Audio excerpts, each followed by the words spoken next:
Naghahanap ka ba ng lesson plan na recommended ng Department of Education or DepEd para sa iyong teaching demonstration or classroom observation? Plus, nasa tamang channel ka dahil yan ang pag-uusapan natin ngayon. Ako nga po pala si Ken, ako ay isang guro na nakabase dito sa Pilipinas. At ang pag-uusapan natin ngayon ay ang bagong lesson plan na recommended ng DepEd para sa matatag curriculum.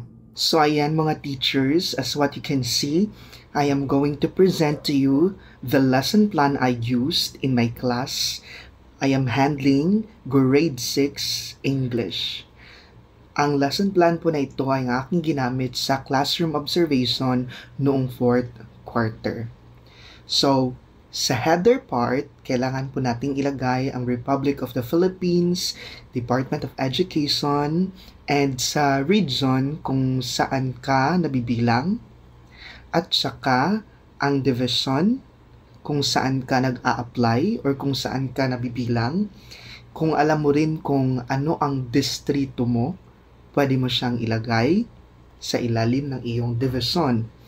Then, do not forget to put the name of the school you are applying for. But in my case, since I am assigned in Panganan Elementary School, so Panganan Elementary School yung inilagay ko. Pwede namang walang school dito in case sa proseso ng inyong pag-apply ay hindi na kailangang ilagay ang school, lalo na kapag division-wide yung application. Now, sa first part ng lesson plan, makikita ang curriculum content, standards, and lesson competencies. Sa first part ay makikita ang content, ibig sabihin ano yung topic na i-discuss mo. So, sa aking lesson, I talked about subordinating conjunctions, specifically sa category na cause and effect, condition, and purpose. Next is the content standards, performance standards, and learning competencies. Ang tatlong ito ay makikita niyo sa curriculum guide ng DepEd. At last part ng ating first part is the learning objectives and the duration ng iyong lesson. So sa learning objectives, you need to ensure that you cater the knowledge, the skills, and the attitude. And also, do not forget to put the duration. So, based on the DepEd guidelines, yung mga subjects natin ay 45 minutes po lamang. But, in case, kung bibigyan kayo ng oras ng inyong coordinator or ng supervisor or ng principal, kung ilang oras kayong magde-demo, yun yung ilalagay ninyo. And you need to make sure na yung lesson ninyo is enough para sa inyong duration or sa time na ibinigay ng inyong supervisor. So I hope that that's clear. Next part naman mga chers ng ating lesson plan is the learning resources, divided into two. The first one is the references. So ilalagay nyo dito lahat ng pinagkunan nyo ng information.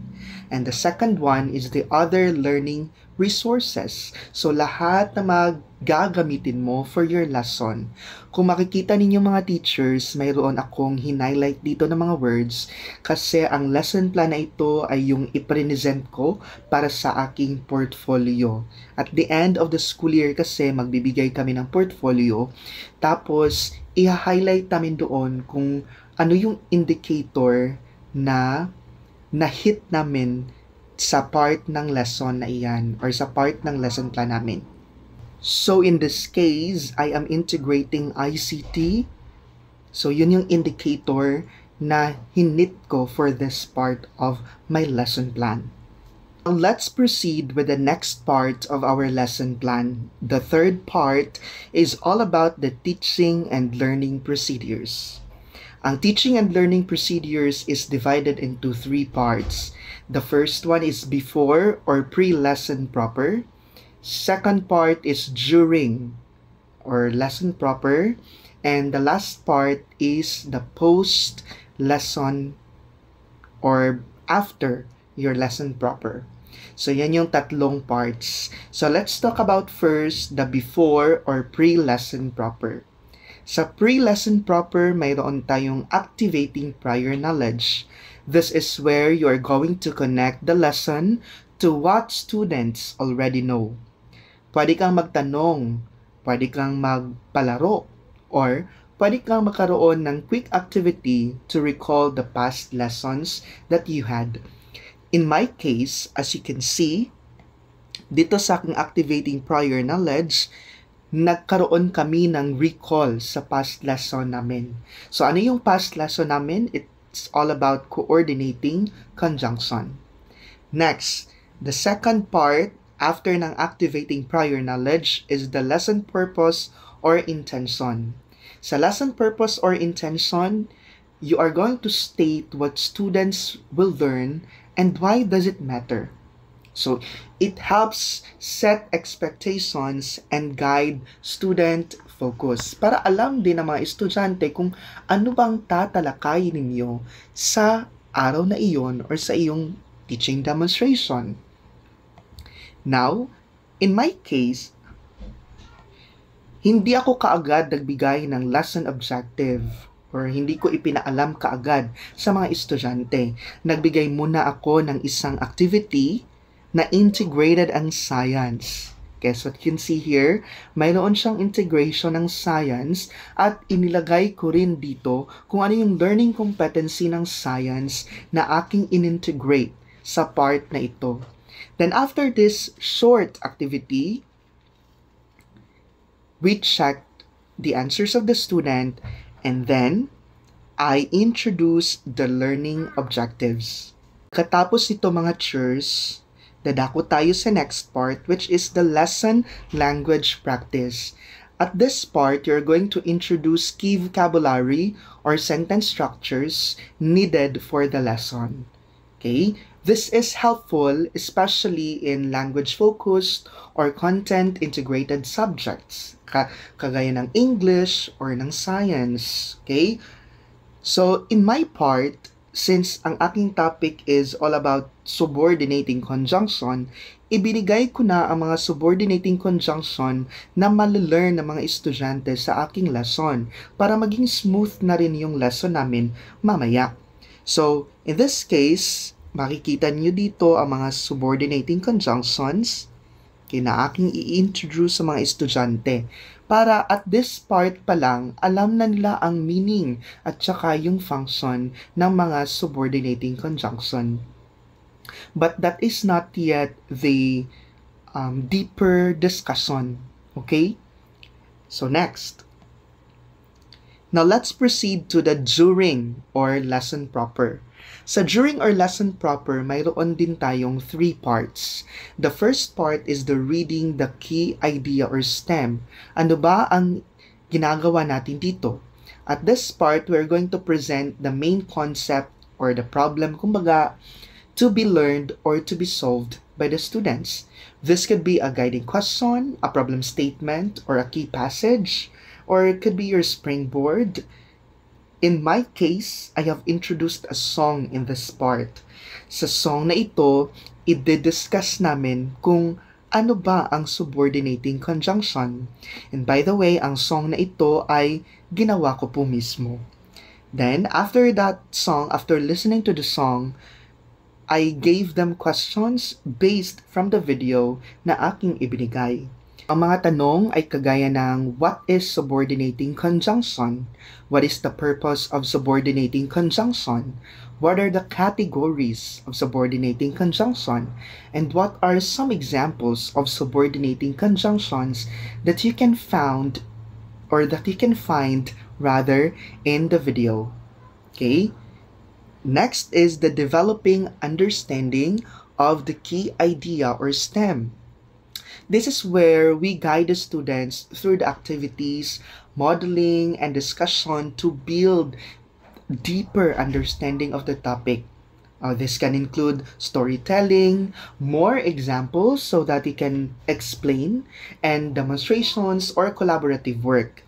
In this case, we had a trio activity. Ito po siya. Ibig sabihin, tatlo po sila magtutulungan. At this part, dito na po yung deeper discussion namin kung ano yung pagkakagamit ng different kinds of subordinating conjunctions sa different na categories na aming tinalakay during that day. Okay, sa trio activity na ito po yung ginawa namin. Yung parts or yung sentences na ginamit ko for this activity is integrated with AP. Okay, nandito po siya. Nakalagay po ang integration, yung learning competency niya para guided po yung mag-o-observe ng klase ninyo kung ano yung in-integrate mo na subject. So in this case, I integrated AP6 and we talked about mga issue ng lipunan, but it's in English since English po yung subject ko. I let the students read first each sentence. Pagkatapos nun ay sinagutan namin, ibinigay ko sa kanila ang tamang sagot, and then we explained together kung bakit ba yun yung tamang sagot. At that moment, we are deepening the understanding of the students. Ibig sabihin, hindi lang kay mga halimbawa ng subordinating conjunction yung tinalakay namin, kundi paano siya gamitin sa sentence. Okay, next, we're down to the next part, and that is the deepening understanding of the key idea or STEM. At this part, we apply what the students learned from the context that you gave, okay? Or from the context that you are going to give to them. So, dito na ipapasok yung mga more activities na gagawin nila. And dito ko inilagay ang aking collaborative activities at saka differentiated instructions. So, collaborative activities, ibig sabihin, group sila na gagawa ng activity para magtutulungan sila. At saka differentiated instruction, meaning, iba yung gagawin ng group 1 sa group 2 at saka sa group 3 para mabigyan nyo ng pagkakataon yung mga hindi masyadong nadadalian sa subject. Okay, at bibigyan nyo naman yung mga matatalino ng inyong klase ng ibang activity na medyo may complexity, kumbaga. Para naman hindi sila maboard sa inyong activity. So, ganyan yung proseso na aking ginawa for this part of the lesson.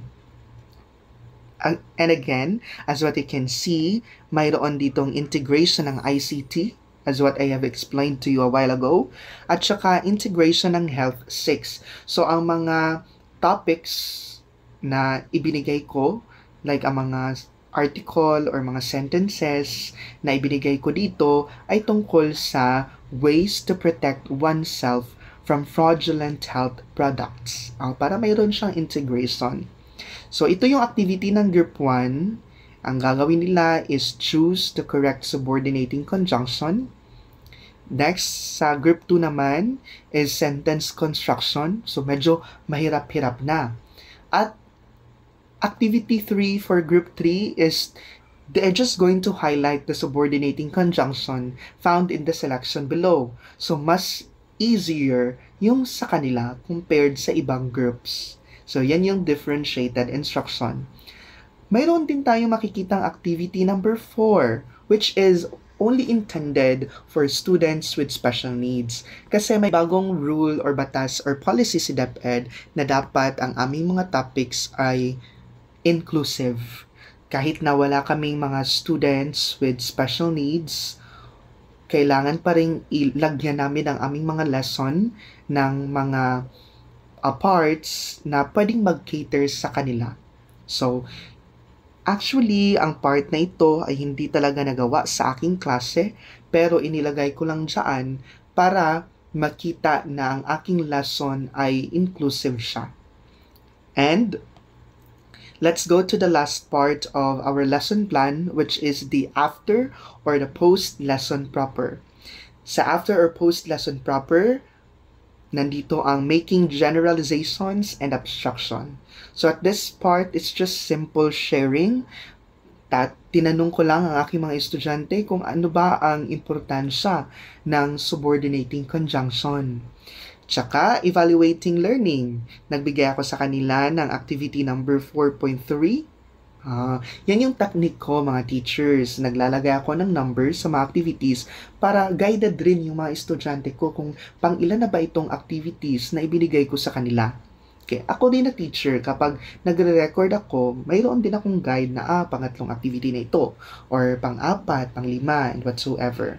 So, you need to ensure, teachers na for your evaluation, dapat align pa rin siya sa iyong learning objectives. So, ang activity ko is from letter A, 1 to 5, letter B, 6 to 10, and letter C, it's an article and they're going to select or encircle the subordinating conjunctions. And the last part of our lesson plan is the additional activities for application or remediation. Pwede ka maglagay dito ng mga assignments, mga activities sa mga nahihirapan, or enhancement para sa mga matalino or nadadalian sa iyong klase.